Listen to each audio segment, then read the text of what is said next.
सोनू सूद को उसके करीबी दोस्त का भुवनेश्वर से कॉल आया।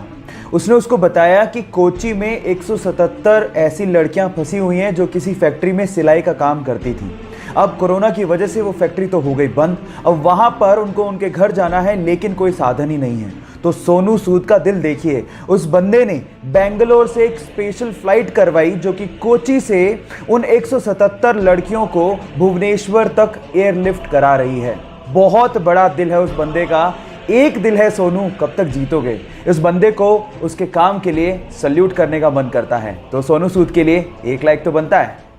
मैसूर में कुछ एनजीओ के लोग कोरोना में लोगों की मदद करने के लिए फूड पैकेट्स को बांटने जा ही रहे थे कि सामने से एक 70 साल की वृद्ध महिला आती है। एनजीओ के लोगों को लगा कि शायद उसे फूड पैकेट चाहिए होगा, तो उन्होंने उस वृद्ध महिला को फूड पैकेट ऑफर किया, लेकिन उस महिला ने फूड पैकेट लेने से इनकार कर दिया और कहा कि मैं देख रही हूं कि पिछले 1 महीने से आप लोग मेरे एरिया में फूड पैकेट्स बांट रहे हो, तो मुझे लगा कि मुझे भी आप लोगों की मदद करनी चाहिए। कल ही मुझे मेरे पेंशन के 600 रुपये रिसीव हुए हैं और मैं उसमें से 500 रुपये आपके इस काम के लिए डोनेट करना चाहती हूँ। अपने महीने भर की कमाई में से 90% डोनेट करने का दिल हर किसी के पास नहीं होता। उन महिला का नाम है कमला मां और उनके इतने बड़े दिल के लिए मैं उन्हें दिल से सलाम करता हूं। आपकी लाइफ में कभी ना कभी आप लोगों ने देखा होगा कि जब आप कभी कोई एग्जाम देने जा रहे हो या फिर कोई अच्छा काम करने जा रहे हो तो आपकी मम्मी ने आप लोगों को दही और शक्कर का कॉम्बिनेशन तो जरूर खिलाया होगा।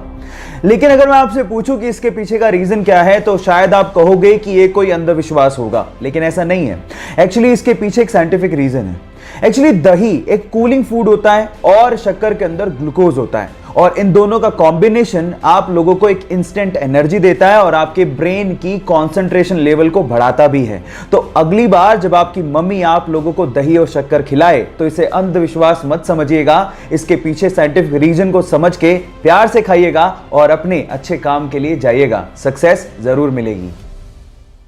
अक्सर आप लोगों ने बहुत सारे क्रिकेट मैच में बहुत सारे खिलाड़ियों को एक सफेद रंग की क्रीम चेहरे पर लगा के खेलते हुए देखा होगा, पर सवाल यह है कि वो सफेद रंग की क्रीम होती क्या है और उसे चेहरे पर लगाया क्यों जाता है। नहीं पता तो मैं आपको बताता हूं। एक्चुअली वो सफेद रंग की क्रीम एक सनस्क्रीन के जैसी ही होती है, लेकिन वो जिंक ऑक्साइड की बनी हुई होती है और उसको जैसे आप चेहरे पर लगाते हैं सन से आने वाली रेज रिफ्लेक्ट हो जाती हैं और जिससे त्वचा को जलने से बचाया जा सकता है।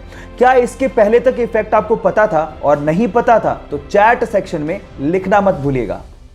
दूध पीना हमारी सेहत के लिए बहुत ज्यादा जरूरी है, लेकिन अगर दूध ही नकली है तो वो हमारी सेहत के लिए और ज्यादा नुकसानदायक हो सकता है। पर सवाल यह है कि पता कैसे करें कि दूध असली है या नकली। मैं आपको बताता हूं। नंबर 1, आप दूध को सूंघिए। अगर उसमें डिटर्जेंट की गंध आ रही है इसका मतलब आपका दूध सिंथेटिक है। नंबर 2, जो असली दूध होता है उसे स्टोर करने पर वो रंग नहीं बदलता, जबकि नकली दूध स्टोर करने पर कुछ ही समय में पीला पड़ जाता है। और तीसरा सबसे अच्छा तरीका है कि आप दूध की कुछ बूंदें लें और उसे चिकनी लकड़ी या फिर चिकने पत्थर पर टपकाएं, और अगर वो बहते हुए सफेद धार बनाए तो इसका मतलब यह है कि आपका दूध असली है। अब आपको पता लग गया होगा कि दूध की जांच कैसे करनी है। सो ये नॉलेज दूसरों के साथ शेयर करना मत भूलिएगा।